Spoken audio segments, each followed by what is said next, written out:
Salam alaikum Zulflaoun, bonsoir. La visite du ministre algérien de l'Intérieur, Saïd Saïoud, à Paris, les 1er et 2 juin, devait symboliser une relance politique après des mois de tension entre Alger et Paris.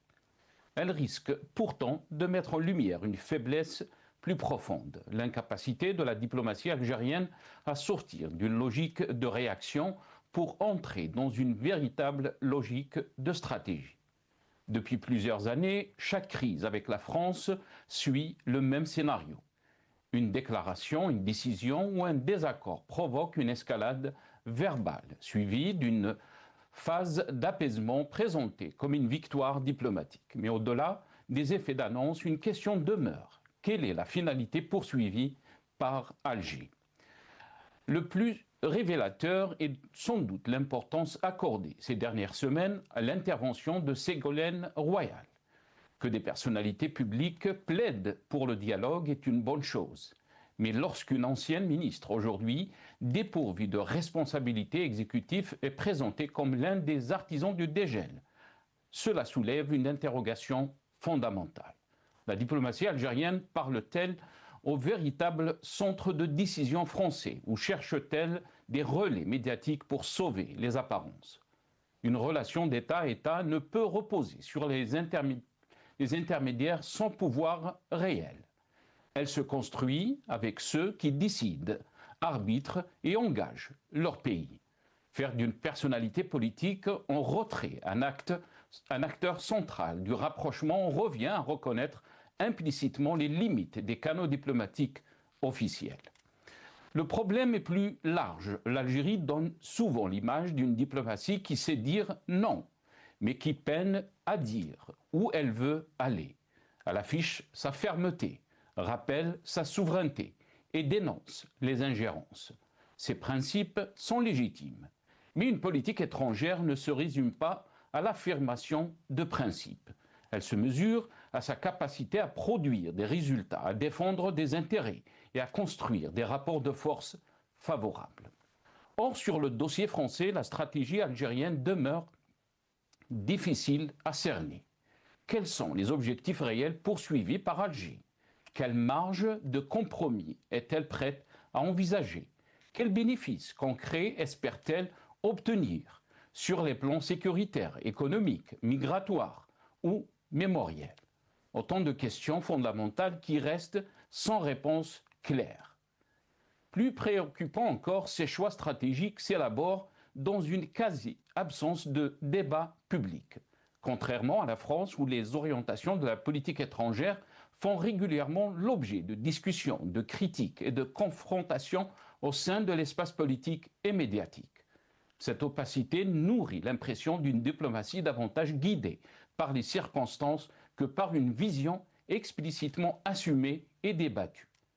La visite de Saïd Saïoud intervient donc dans un moment charnière.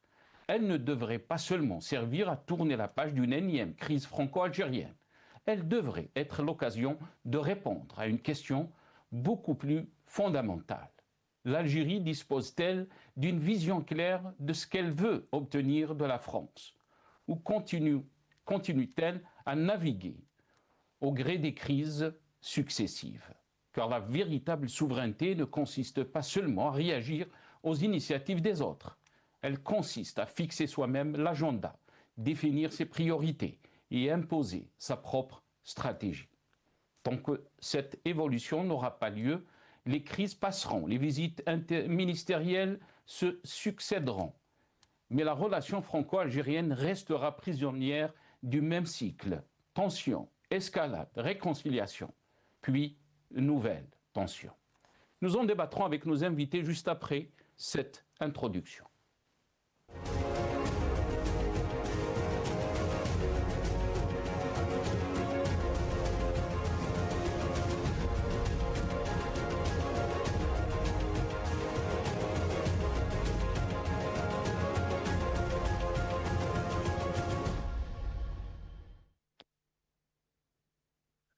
Diplomatie algérienne, Saïd Saïoud à Paris, entre gestes et incertitudes. C'est le titre de notre émission pour ce soir. Et pour en parler, J'aurai le plaisir d'avoir avec nous ce soir Hamid Lellou, directeur de Run for Democracy en Algérie. Il sera avec nous depuis, ou il est avec nous depuis Washington via Skype.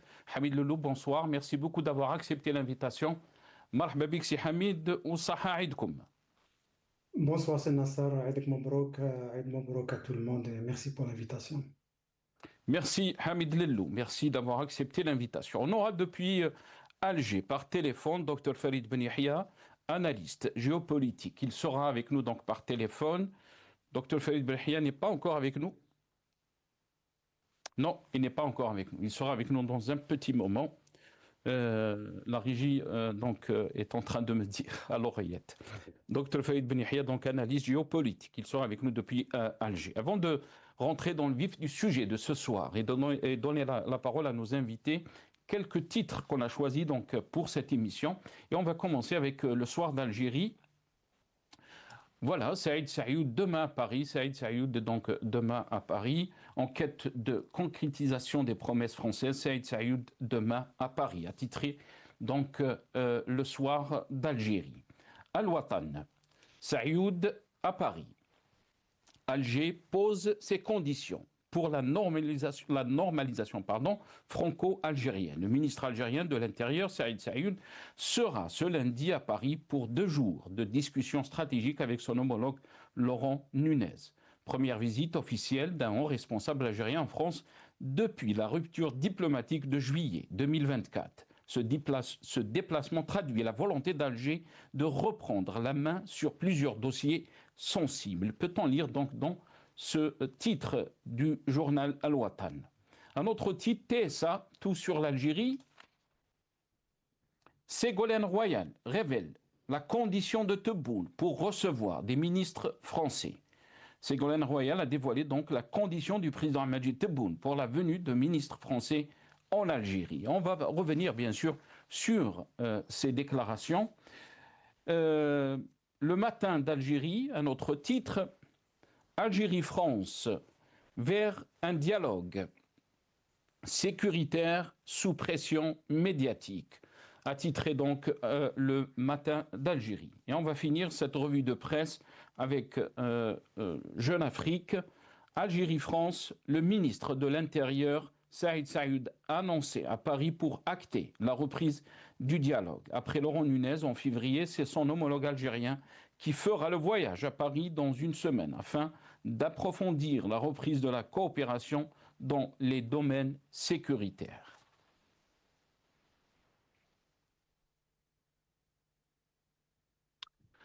Voilà, donc quelques titres de la presse concernant le thème de ce soir. Et bien sûr, je ne sais pas si Dr Farid Ben Yahia est avec nous depuis Alger. Nos amis de la régie. Oui, il est avec nous, Dr Farid Ben Yahia. Merci beaucoup, Dr Farid Ben Yahia, d'avoir accepté l'invitation. Je rappelle que vous êtes analyste géopolitique, mais aussi spécialiste des questions économiques. Dr Farid Ben Yahia, Saha Aïdik, et merci d'avoir accepté l'invitation. Marhaba bik. Aïdik Mbrouk à vous et à l'ensemble des journalistes de votre chaîne ainsi que vos invités et nos chers téléspectateurs. Merci beaucoup, donc, Dr Farid Ben Yahia. Très content de vous voir donc, en son et en image. Merci beaucoup d'avoir accepté l'invitation. D'abord, on va revenir donc, sur, avant de donner la parole à nos invités, ces déclarations, ce clip où les déclarations du ministre des Affaires étrangères français, Jean-Noël Barrot, Soundbite 1, nos amis de la régie. Donc on regarde ce clip et on revient juste après à nos invités. Nous avons un dialogue franc mais exigeant avec l'Algérie. Nous refusons de nous laisser entraîner dans des polémiques ou des bras de fer stériles, parce que ce qui compte pour nous, ce qui compte pour le gouvernement français, c'est d'obtenir des résultats en matière de lutte contre le narcotrafic, d'expulsion des Algériens en situation irrégulière, d'obtenir bien sûr la libération de notre compatriote Christophe Glaise. Vous avez des nouvelles d'ailleurs de Christophe Glaise ? Une reprise de la coopération économique avec ce pays voisin, grand pays d'Afrique, avec lequel nous avons intérêt à avoir des relations normalisées. Voilà, donc une feuille de route qu'on peut dire très très claire du côté français. Et vous avez entendu donc les déclarations du ministre des Affaires étrangères français Jean-Noël Barrot. Mais aussi comment on a rapporté la visite du ministre de l'Intérieur, Saïd Saïoud, en France, par les médias algériens bien sûr. On regarde ces images. في توقيت سياسي وأمني بالغ الحساسية تتجه الأنظار إلى أجندة زيارة وزير الداخلية الجزائري سعيد سعيود إلى فرنسا مطلع جوان المقبل، لكن هذه الزيارة ستكون وفق معادلة جديدة تفرضها الجزائر بثقلها الإقليمي والدبلوماسي المتصاعد. الزيارة التي توصف داخل الأوساط السياسية بالاستثنائية لن تكون بروتوكولية أو شكلية، بل تحمل على طاولة المباحثات ملفات أمنية وقضائية شديدة الحساسية يتقدمها ملف تسليم المطلوبين للقضاء الجزائري المتورطين في قضايا فساد ونهب للمال العام، إضافة إلى ملف استرجاع الأموال الجزائرية المهربة نحو الخارج، وهي المعركة التي تحولت إلى قضية سيادة وطنية لا تقبل المساومة أو التجميد. مصادر متابعة تؤكد أن الجزائر دخلت المرحلة الجديدة بمنطق الدولة القوية، حيث لم تعد تقبل بسياسة المماطلة أو الحماية غير المباشرة لبعض الأسماء المطلوبة قضائيا. اللافت أيضا أن الجزائر تتحرك بثقة كبيرة على المستوى الدولي، مدعومة بحضور دبلوماسي متصاعد وشبكة علاقات إقليمية قوية، ما جعل عددا من العواصم الأوروبية يعيد حساباته اتجاه الشراكة مع الجزائر. وفي ظل هذه التطورات تبدو زيارة وزير الداخلية الجزائري إلى باريس أبعد من مجرد لقاء سياسي عابر، خاصة وأنه سيكون مصحوبا بوفد وزاري رفيع المستوى، بل هي رسالة واضحة بأن الدولة الجزائرية ماضية في استرجاع حقوقها وملاحقة كل من تورط في العبث بمقدرات الشعب مهما كانت مواقعهم أو الجهات التي تحاول حمايتهم. Je vais commencer avec vous, Dr Farid Ben Yahia. Je rappelle que vous êtes à Alger. Dr Farid Ben Yahia, comment peut-on lire donc cette visite annoncée du ministre de l'Intérieur, Saïd Saïoud, à Paris, qui commence donc demain pour 2 jours, demain donc le 1er et le 2 juin, lundi et mardi. On parle bien sûr de discussions stratégiques avec son homologue français Laurent Nunez. Et c'est une première visite officielle d'un responsable algérien en France depuis la rupture diplomatique, si on peut la qualifier ainsi, de juillet 2024. Quelle est votre lecture par rapport à cette visite, Dr Farid Ben Yahia? Bismillah ar-Rahman ar-Rahim. La première des choses, il faut voir, donc, je dirais, effectuer une récap sur la tension entre Alger et Paris. Bien sûr, tout le monde sait que la diplomatie, la politique passe par des périodes difficiles entre les 2 capitales, et que même le président de la République, Al-Majid Tebboune, et le président français Emmanuel Macron n'ont pas pu dissiper ou trouver des solutions, donc, parce que le côté français essaie toujours d'imposer certaines visions vis-à-vis de l'Algérie. Et l'Algérie refuse catégoriquement le chantage, la politique de chantage qui a été effectuée par quelques ministres et même, je dirais, par le Quai d'Orsay. La position, je dirais, de l'Algérie était ferme. C'est une position ferme vis-à-vis des autorités françaises, et c'est ce qui a poussé Mme Ségolène Royal à effectuer une mission, je dirais, d'apaisement à Alger. Elle a été reçue par les hautes autorités de l'État, notamment le chef de l'État, et ils ont discuté, et elle a bien compris que l'Algérie est disposée à un dialogue sincère et sérieux entre les 2 capitales, sans qu'il y ait une politique, je dirais, de chantage, sans qu'il y ait, je dirais, entre parenthèses, quelques injonctions par rapport à certains dossiers sensibles que l'Algérie refuse de discuter actuellement.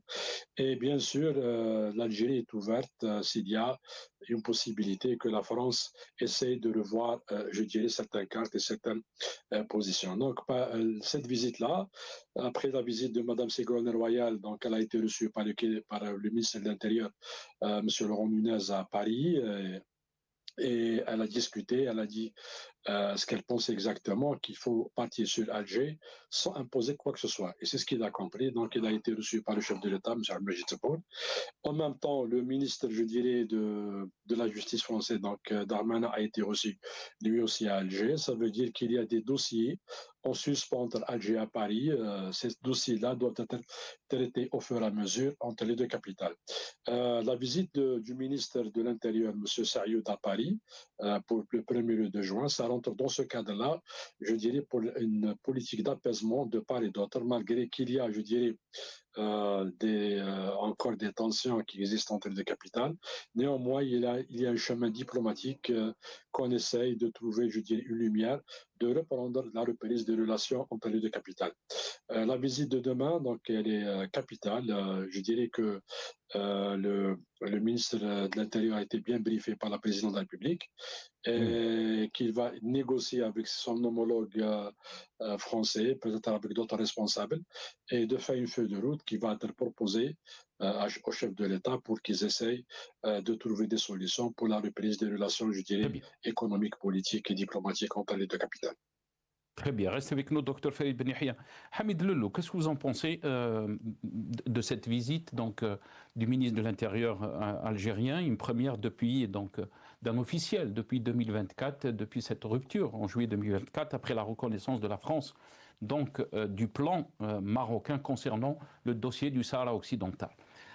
Hamid Lello, avant de vous donner la parole, on va revenir sur les déclarations qui ont été faites par Ségolène Royal. Elle donc a déclaré sur Beurre FM que je suis allé briefer M. Nunez à sa demande. Quand je suis revenu de mon premier déplacement à Alger, il m'a demandé de revenir le voir pour lui expliquer comment il pouvait s'y prendre pour demander à revenir à Alger. Je suis allé, j'ai parlé avec lui en tête-à-tête pendant 1 heure. Je lui ai dit, il faut aller en Algérie en arrêtant de poser des conditions. Qu'à chaque fois que le successeur de Bruno Retailleau voulait effectuer cette visite, des conditions ont été posées de la part de Paris. Elle a ajouté aussi, comme le président Tebboune, qui m'avait reçu, m'a dit qu'il était prêt à recevoir des ministres français à condition qu'ils ne posent pas de conditions. Je lui ai répercuté ce souhait qui me semble normal. On a affaire à un État souverain. Donc, les propos de Ségolène Royal. On l'écoute. Je suis même allé briefer M. Nunez à sa demande quand je suis revenu de mon premier déplacement à Alger. Et il m'a demandé est-ce que je pouvais venir le voir pour lui expliquer comment il pouvait s'y prendre pour demander de revenir à Alger. Et je suis allé, je lui ai parlé pendant 1 heure en tête-à-tête et je lui ai expliqué. Je lui ai dit vous devez aller en Algérie en arrêtant de poser des conditions. Chaque fois qu'il voulait retourner en Algérie, les uns ou les autres disaient on y va, mais que si l'Algérie fait ceci, on y va que si l'Algérie fait cela. Je dis écoutez, vous avez besoin d'Algérie, notamment pour renouer les partenariats sur la lutte contre le terrorisme. Ils s'en plaignaient. Je dis allez-y. Et comme le président Tebboune qui m'avait reçu m'avait dit qu'il était prêt à recevoir les ministres à condition qu'ils ne posent pas de conditions. Je leur ai répercuté ce souhait qui me semble normal. On a affaire à un État de souverain. Voilà, les déclarations donc, de Ségolène Royal. Rappelons que Ségolène Royal est la présidente de l'association France-Algérie. Hamid Lello, on n'arrive plus à comprendre donc, la boussole concernant la diplomatie algérienne. Cette semaine, on en a parlé bien sûr des relations algéro-françaises ou franco-algériennes, des attaques contre le ministre des Affaires étrangères français, Al-Watan qui titre le ministre des Affaires étrangères français soumet à la thèse de Rabat sur le Sahara occidental un acte de sabotage. En règle. Al-Khabar aussi était dans la même logique. الدبلوماسية الفرنسية تحولت إلى أداة ابتزاز سياسي ضد الجزائر. Barreau على خطى روتايو, la diplomatie française s'est transformée en instrument de chantage politique contre l'Algérie, Barreau dans le pas de Rotaillot. Comment peut-on lire donc cette visite du ministre de l'Intérieur algérien à Paris, Hamid Lello? Tout d'abord, il n'y a pas que Alger qui perd la boussole, hein. Paris fait la même chose. Paris non plus ne sait pas sur quel pied danser.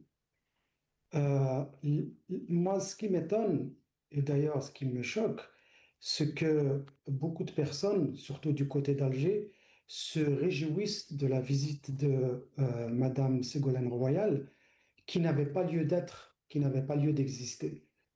Pourquoi bon recourir à un intermédiaire ou un médiateur si deux pays se connaissent depuis des décennies, l'Algérie est indépendante depuis 64 ans, euh, une distance géographique très très réduite, donc c'est vraiment deux pays voisins. Pourquoi bon recourir à ce facilitateur ou à ce médiateur qui d'ailleurs, euh, il est du côté français, donc il est partial. Madame Royal, elle utilise ce litige, si je puis dire, pour redorer son blason politique parce qu'elle a perdu de son aura. C'est une femme politique vieillissante, elle veut revenir sur la scène, l'Algérie lui donne l'opportunité. Le problème des relations entre Alger et Paris, je pense comme tout Algérien, nous aspirons à ce qu'il y ait une bonne entente, une bonne relation, des échanges mutuellement bénéfiques, parce que les deux pays, historiquement et maintenant, ont un grand intérêt à travailler ensemble. Nous avons une très grande communauté algérienne et c'est dommage que cette communauté, la diaspora algérienne, ne soit pas utilisée comme un levier pour les intérêts de l'Algérie. Et ça montre à quel point le manque de confiance entre le régime de police politique algérien et la diaspora algérienne, en France en particulier. La dualité, comme vous l'avez bien présenté dans votre éditorial, dans l'approche algérienne du dossier français, s'explique du fait, un, de l'opacité du régime dans ses approches, euh, la diplomatie formelle contre la diplomatie souterraine ou parallèle, de deux, des intérêts divergents au sein même du régime, et c'est ce qui explique en grande partie pourquoi l'Algérie fait un pas en avant, deux pas en arrière, parce qu'au sein même de ce régime, on voit bien que les intérêts divergent. D'un côté des pro-français, il faut le cas de le dire, et de l'autre côté des pro-on ne sait quoi. Et aussi, du côté de la France réalise jour après jour à quel point elle perd du pied, elle perd de son influence dans la région, dans l'Algérie, bien sûr, mais aussi dans le Sahel et l'Afrique du Nord. Et cette perte de terrain lui fait mal et elle voit l'Algérie sous des angles qui ne correspondent pas aux angles d'Alger. Et c'est pour ça que les relations ne peuvent pas toujours aller main dans la main parce que les intérêts divergent à force de chaque côté forcer à avoir quelques acquis. La France, ses intérêts se limitent à la sécurité, au trafic de l'immigration clandestine, drogue et terrorisme. D'un côté, l'Algérie, elle veut construire des relations plus probantes, plus développées parce qu'il y a intérêt à ça, et surtout en ce qui concerne ces relations géopolitiques où l'Algérie, quand même, du fait de sa position géopolitique, elle veut utiliser ça comme un levier, et ça, c'est de bonne guerre. Et le problème, et je passerai la parole, aussi du côté d'Alger, c'est de présenter cette difficulté à avancer entre Alger et Paris et mettre en exergue ou mettre le responsable les politiques françaises intérieures, disons l'extrême droite qui ne veut pas que l'Algérie développe des relations avec la France. On l'entend souvent de la part des Algériens ou bien des observateurs qui sont proches des visions algériennes. Et ça, c'est très, très dangereux. Parce que quand il s'agit de relations internationales, quand il s'agit de la géopolitique, ça va d'État en État. C'est les relations entre les deux États. Mais la partie algérienne qui veut focaliser le problème en disant c'est l'extrême droite qui est derrière ça, ça pose un problème. C'est-à-dire qu'eux, ils sont en train de dire que le problème algéro-algérien est une affaire française intérieure. Et ça, c'est très, très, très grave. Il faut, je pense, c'est un piège pour Alger que de focaliser sur ce problème parce que pour pour les régimes ou bien pour les démocraties, quand il s'agit des relations internationales, que vous soyez de droite ou de gauche, c'est l'intérêt national et la sécurité nationale qui priment. Que vous parliez à l'extrême droite ou à l'extrême gauche, à la limite, ils s'en foutent. Ils auront la même vision quand il s'agit des relations internationales. Il n'y a pas de différence. Très bien. Mais très rapidement, Hamid, avant de revenir à Dr Farid Ben Yahia, vous avez dit que même la France a perdu la boussole quand il s'agit donc de sa diplomatie. Mais ce qu'on est en train de constater depuis 2024, les demandes du côté français sont très, on va dire, cohérentes. Puisque même la visite de Gérard Darmanin était très claire. On voulait qu'il y ait une coopération judiciaire, on parlait des OQTF, donc l'obligation de quitter le territoire français pour les Algériens qui sont en situation irrégulière. On a parlé aussi de la mafia des aides. Du côté français, on semble avoir une feuille de route et on est en train de suivre cette feuille de route. Il y a même des débats dans les médias français par rapport à la visite des ministres, que ce soit le ministre de l'Intérieur ou le ministre de la Justice, Gérard Darmanin. Et ça, on n'arrive pas à le voir du côté d'Alger. Votre réaction, très rapidement, et on va donner la parole à Dr Farid Ben Yahia. C'est facile du côté français d'avoir des positions claires parce qu'il y a des problèmes qui sont clairs, ceux que vous avez cités, mais de l'autre côté, c'est l'approche française qui pose question, d'autant plus, par exemple, une des contradictions françaises, c'est les déclarations de M. Moussa Darmanin, qui d'un côté refuse de remettre répondre aux demandes françaises, algériennes, et de l'autre côté, presque, il commande à ce que le régime algérien libère le journaliste français. Et cette contradiction, il y en a beaucoup, mais celle-là déjà, de quel droit se permet-il de demander au régime algérien de faire ce qu'il s'interdit lui-même de faire par rapport aux détenus. Mais aussi, est-ce que ce n'est pas une réalité qui a été dite par le ministre de la Justice français, donc Gérard Darmanin, quand il dit qu'on demande donc à Abdelmadjid Tebboune de libérer le journaliste Christophe Glaise. Est-ce que aussi, d'une autre façon, il a dit que peut-être la justice algérienne, c'est comme ça qu'elle fonctionne en Algérie? Absolument, absolument. Et c'est dommage. Et c'est dommage que ce soit le cas.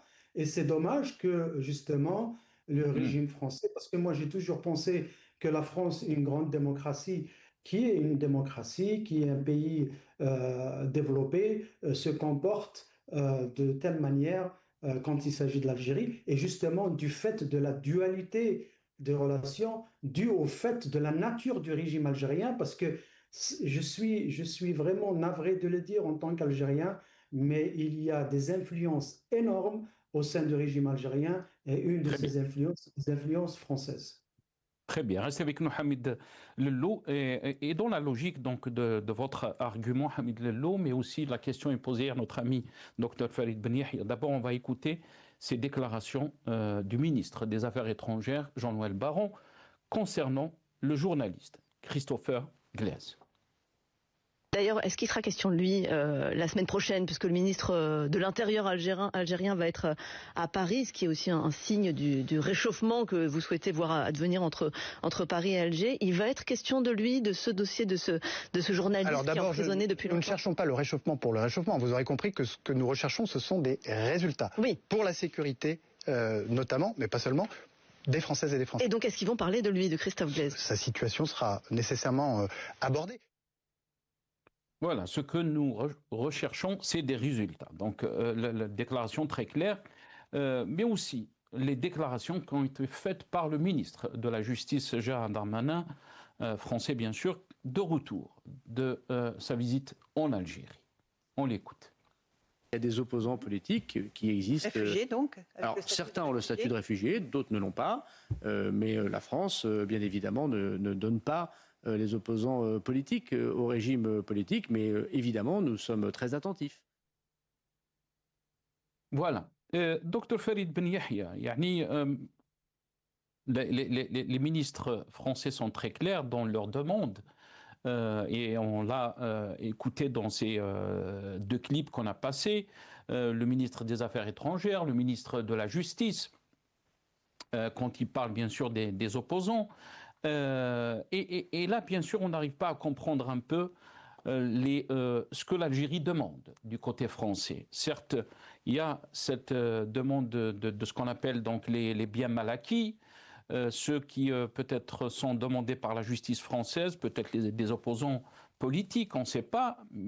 Et le problème qui se pose, c'est qu'il n'y a pas de débat en Algérie. Il n'y a pas de débat concernant donc cette relation algéro-française, ce que l'Algérie demande exactement à la France, alors que du côté français, en parallèle, il y a un débat. Il y a un débat, il y a des questions qui sont posées, il y a un ministre qui doit rendre des comptes quand il part, quand il est en visite en Algérie, il revient, il rend des comptes. Alors du côté algérien, on n'arrive pas à comprendre. Comment peut-on expliquer ceci, Dr Farid Ben Yahya?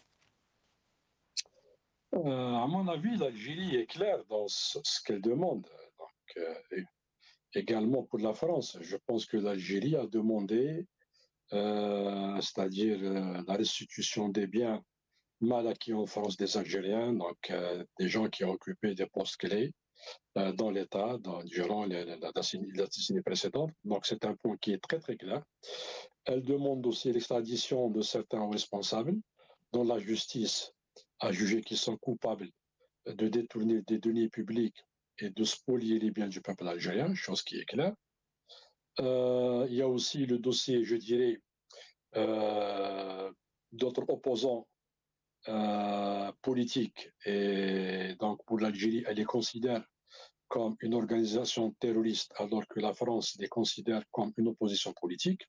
Ça veut dire qu'ils ne s'entendent pas sur ce point-là.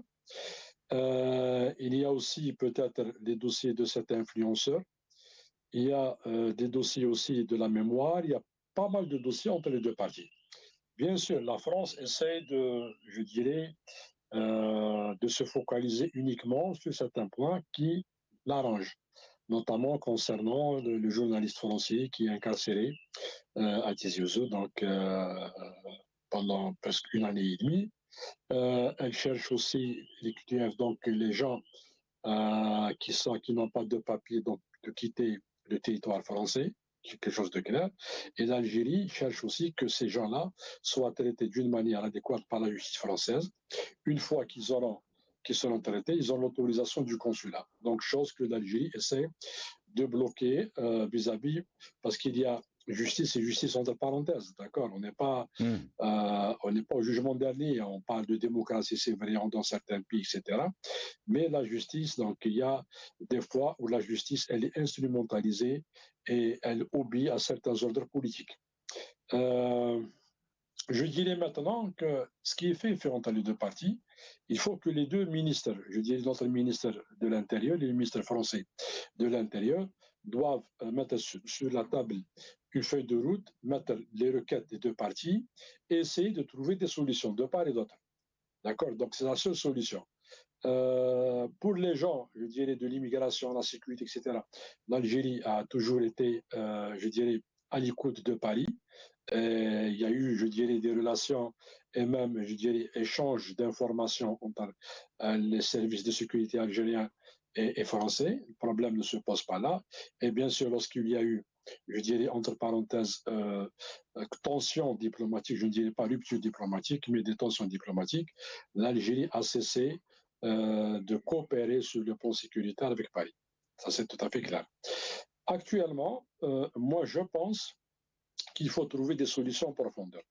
Parce qu'en France, il y a l'établissement français qui refuse... Mais les solutions, Dr Farid Ben Yahya, les solutions en profondeur, qu'est-ce que cela veut dire? Yani, juste pour comprendre, est-ce que par exemple, le fait de mettre en exergue Ségolène Royal, qui était en visite en Algérie, on l'a écouté dans ses déclarations, est-ce que c'est une, on va dire, forme aussi de diplomatie souterraine Est-ce que l'Algérie n'a pas les moyens, n'a pas des leviers beaucoup plus importants que Ségolène Royal, d'après vous? Si l'Algérie a des leviers, mais je pense qu'elle ne veut pas les utiliser pour le moment, parce qu'ils attendent le côté français. C'est vrai, Madame Ségolène Royal, elle est connue, donc elle était candidate présidentielle. Son compagnon, donc François Hollande, était président de la République française. Il y a des lobbies, donc elle est lobbyiste, donc c'est des gens qui peuvent influencer sur la politique française, parce que la politique française est issue de plusieurs groupes, plusieurs organisations, plusieurs personnalités influentes, et Madame Ségolène Royal fait partie de ces personnalités. En même temps, l'Algérie, on a des gens qui sont en France, on a des gens qui sont en Algérie, qui peuvent jouer, je dirais, cette carte-là. Mais actuellement, je pense qu'il y a une froideur, je dirais, presque, on est arrivé à un point presque de non-retour. Heureusement qu'il y a eu cette visite-là. D'accord. Parce que aussi, il ne faut pas oublier qu'il y a les faucons d'Alger, l'établissement d'Alger. Donc, il y a des institutions qui refusent donc, que la politique française soit imposée à l'Algérie et qui sont là je dirais, de les mettre en cause toutes les relations économiques. Parce que qu'est-ce qu'elle cherche la France? Actuellement, la France, elle cherche des projets économiques importants. Parce qu'il y a les Chinois, il y a les Turcs, il y a les Italiens, il y a les Portugais, les Espagnols, d'autres pays qui ont, je dirais, bénéficié de plusieurs projets en Algérie. Et la France, donc, elle a eu, je dirais, sa chance durant la période de Feu Abdelaziz Bouteflika. Et actuellement, elle a perdu beaucoup de terrain, non pas uniquement en Algérie, mais dans les pays du Sahel et dans pas mal de pays africains. Mais qu'est-ce que l'Algérie a gagné, Dr Farid Ben Yahia? Qu'est-ce que l'Algérie a gagné dans ce bras de fer? Parce que peut-être pour ceux qui critiquent la diplomatie algérienne vous diront tout ça pour ça. Cette crise a débuté fin juillet 2024 avec le changement de position de la France vis-à-vis de la question du Sahara occidental. Et pour l'instant, donc jusqu'à maintenant, la France n'a pas changé d'un iota, on va dire, par rapport à cette position. Qu'est-ce que l'Algérie, qu'est-ce que nous avons gagné en tant que peuple, en tant que pays, dans ce bras de fer? C'est-à-dire, on n'a pas gagné grand-chose, mais on a fait mal à la France. Parce que la France n'a pas bénéficié de beaucoup de projets en Algérie. Si vous allez voir, je dirais, la balance commerciale entre les deux pays durant une dizaine, une quinzaine d'années, vous allez voir que vraiment les relations ont vraiment chuté entre deux parties. Et là, ça a un impact négatif sur les relations économiques algéro-françaises. Et c'est ça ce qui fait mal à la France. Et donc l'Algérie veut faire mal sur ce point-là, sauf si la France, bien sûr, change de position vis-à-vis peut-être du Sahara occidental, peut-être d'autres dossiers concernant la mémoire entre Alger et Paris, essayer, je dirais, de restituer les biens spoliés des biens des Algériens en France. Donc il y a tout ça sur la carte, parce que la France va peser le pour et le contre aussi. C'est comme l'Algérie. Et lorsque j'ai dit en profondeur, il faut trouver des solutions en profondeur, parce qu'on ne peut pas rester. C'est vrai qu'on a une autre indépendance, ça fait 62 ans, 63 ans, et donc on ne peut pas rester dans une guerre éternelle. La France doit comprendre que nous sommes un pays souverain, une république algérienne démocratique et populaire, d'accord? Nous sommes voisins CV, il n'y a que la Méditerranée qui nous sépare. Donc, il faut revenir. Nous avons gagné, je dis, notre indépendance par la sueur, par le sang. Il y a eu des milliers, des millions de martyrs qui ont payé leur tribut pour l'indépendance de l'Algérie. Et actuellement, si on veut reprendre ces relations, il faut qu'on discute d'un pays souverain à un pays souverain. Donc, à chaque fois, la France essaye, je dirais, de voir ces anciennes colonies comme un terrain acquis, eh bien, les choses ont changé. Donc, les choses ont changé. Et actuellement, la France, je pense qu'elle est en train de perdre beaucoup de terrain en Afrique, pas uniquement en Afrique, mais même sa politique vis-à-vis de l'international, ce n'est plus la France, je dirais, de De Gaulle, ce n'est plus la France de Napoléon, ce n'est plus la France, je dirais, de Jacques Chirac, mais actuellement, la France a perdu beaucoup de terrain. Et si elle va continuer comme ça, elle va encore perdre. La seule solution, c'est de chercher des solutions, je dis, en profondeur, de parler un langage franc de part et d'autre. D'accord? De part et d'autre, et d'essayer de trouver des solutions. La France ne peut pas protéger des voleurs, d'accord? parce qu'elle n'a pas le droit. Et autre chose, donc par rapport, peut-être qu'on peut discuter sur d'autres dossiers d'opposants politiques, pas opposants politiques, etc. Donc tout ça, on essaye de trouver des solutions. Mais il y a d'autres positions, je dirais, concernant le Sahara occidental. Eh ben, la France, c'est elle qui a proposé le plan, je dirais, le plan proposé au Maroc, c'est-à-dire que le Sahara soit sous la souveraineté marocaine, durant l'époque du président Giscard d'Estaing, que l'Algérie a refusé, le Front Polisario a refusé. Le dossier actuellement se trouve entre les mains des Nations Unies, d'accord? Ce n'est ni entre les mains de la France, ni entre l'Europe, il est entre les mains des Nations Unies. Et c'est les Nations Unies qui sont souverains de trouver une solution politique durable pour ce dossier-là. Et en outre, je pense qu'il y a d'autres problèmes concernant l'immigration, parce que la France a peur aussi de l'immigration clandestine. Et ben, il est grand temps actuellement que l'Algérie, un pays dans plusieurs pays européens, bénéficie, je dirais, du pétrole, du gaz algérien, du marché algérien. Il y a l'Espagne, le Portugal, la Suisse, l'Espagne, l'Allemagne, etc. On doit essayer de trouver une solution. Pourquoi les pays du Golfe ont eu, je dirais, ils n'ont pas le visa vis-à-vis des États Schengen? Parce que les pays du Golfe ont de l'argent, d'accord, ils sont riches. Et deuxième point, il n'y a pas haraga des pays du Golfe dans l'Europe. Ce sont les deux problèmes. Si l'Algérie demain, on a proposé ça, on a discuté, je dirais, c'était un brainstorming avec certains experts et tout, pourquoi l'Algérie ne peut pas mettre, je dirais, une somme importante comme garantie concernant les Algériens qui partent en Europe, même s'il faut mettre 1 milliard d'euros, d'accord, comme garantie, et si chaque Algérien, je dirais, ne va pas respecter la durée de son visa, eh ben, il va être sanctionné en Algérie. Il doit restituer le passeport pendant 3 ans et 5 ans, donc il doit être, je dirais, puni, et en principe, il paie une amende. Et c'est comme ça que peut-être qu'on aura la facilité, peut-être durant la période de François Mitterrand, il n'y a pas eu de visa entre l'Algérie et la France. Donc on peut retourner sur ça, on peut trouver des solutions. L'Algérie a les moyens, je dirais, financiers, et on peut mettre, je dirais, des lois pour protéger et de mettre fin, je dirais, à cette, entre parenthèses, ce dictat des visas des pays Schengen, d'accord? Donc, ils disent que notre pétrole est le bienvenu, notre gaz est le bienvenu, notre argent est le bienvenu, mais les Algériens ne sont pas les bienvenus. C'est vrai qu'il y a les haragas, ça veut dire qu'il faut empêcher ça, et à cause de ça, il y a plusieurs Algériens honnêtes, des compétences, des universitaires qui arrivent difficilement, des fois qui n'arrivent pas à obtenir leur visa. Il y a des gens qui sont mal, etc. Donc, je pense que notre diplomatie doit réfléchir d'une manière très sérieuse pour trouver une solution à ce problème. Bon, moi, je dirais que ça c'est un point qu'on va discuter peut-être plus tard.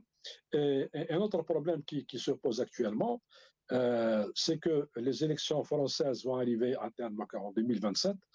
Ça veut dire que le président actuel, Emmanuel Macron, va achever son mandat. Il y aura un nouveau président. Il y a la montée, je dirais, de l'extrême droite, il y a les centres-gauche, il y a d'autres, je dirais, d'autres candidats qui vont être proposés. Il y a des lobbies français, d'établissements français, donc plusieurs lobbies qui sont puissants, qui essayent, je dirais, de manipuler.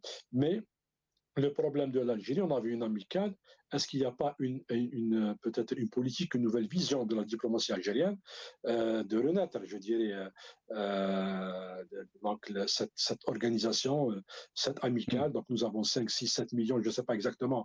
Donc c'est des chiffres à chaque fois qu'un responsable nous présente un chiffre, mais quand même on a une communauté très importante. Donc elle peut être influente dans les élections françaises. Et donc on aura un lobby important en France. Et on peut même, l'Algérie, je dirais, elle a aidé pas mal de partis politiques, pas mal de candidats français dans les élections. D'accord? Donc, l'Algérie peut jouer cette carte-là. Et notre but, c'est, je dirais, d'aplanir cette tension-là entre les deux capitales. D'accord? Donc, la France a vraiment besoin de l'Algérie. L'Algérie a besoin de la France, mais pas autant que la France vis-à-vis de l'Algérie, parce que l'Algérie a les moyens aussi. Donc, avec l'argent du pétrole, on peut acheter des biens, avoir des services de la Chine, donc des États-Unis, d'autres pays européens, etc. Et si la France n'essaie pas, je dirais, un peu de trouver une solution adéquate dans l'immédiat, elle risque encore de perdre pas mal de marché, sa part de marché, et elle risque de perdre, je dirais, presque toute l'Afrique. parce que même les Africains actuellement sont en train de réfléchir sérieusement de mettre fin au franc CFA, dont la France est en train de, je dirais, de gagner presque 400 milliards d'euros et même plus. Et dans tout ça, je pense que la seule solution, c'est qu'ils essaient d'être plus diplomates, d'être plus humbles, de se poser des questions, qu'est-ce qu'on doit faire dans l'avenir avec Alger, parce que Alger, c'est un grand pays, Alger, c'est un peuple qui maîtrise la langue de Molière, l'Algérie a de grandes richesses, et nous sommes là pour essayer d'ouvrir une nouvelle page, sans déchirer l'ancienne page. Mais si la France continue d'être opiniâtre, de s'imposer de cette manière-là, on risque d'avoir une rupture totale des relations avec la France. Et là, donc, l'Algérie, c'est vrai qu'elle va perdre parce que nous avons l'immigration, nous avons notre diaspora, nous avons notre peuple, une partie de notre peuple en France, mais la France va perdre beaucoup de points en Algérie. Très bien. Restez avec nous, Dr Farid Ben Yahia. Hamid Lellou, les choses ont changé, donc, a déclaré notre ami Dr Farid Ben Yahia. Mais aussi, il a soulevé une question qui est très pertinente. Et là, il faut parler de vision diplomatique et de stratégie, puisque en 2027, il y aura ces élections présidentielles en France. Et on parle d'une victoire, peut-être, bien sûr, ou probable, de l'extrême droite. Dans les sondages, ils sont classés à 33%. Et bien sûr, ils dépassent les autres candidats à la présidentielle. Et là, ça va poser un vrai problème en termes de relations entre Alger et Paris, Hamid Lellou. Est-ce que vous pensez qu'il y a une vision de notre diplomatie, mais aussi est-ce qu'on a les moyens de cette diplomatie agressive qu'on peut peut-être qualifier de diplomatie de Tarnent, entre guillemets, Hamid Lellou, où on est en train juste on est en train d'avancer sans avoir une vision très très claire, sans prendre en considération les changements géopolitiques et du monde en ce moment. Comment vous voyez cette relation entre Alger et Paris se développer? Pour l'instant, on est en train de parler de cette visite du ministre de l'Intérieur algérien Saïd Saïoud, et que malheureusement, on réduit cette relation entre Alger et Paris à un dialogue de sécurité, on va dire, de la coopération judiciaire, la lutte contre la criminalité organisée, le narcotrafic ou encore la lutte contre le terrorisme. Hamid Lellou.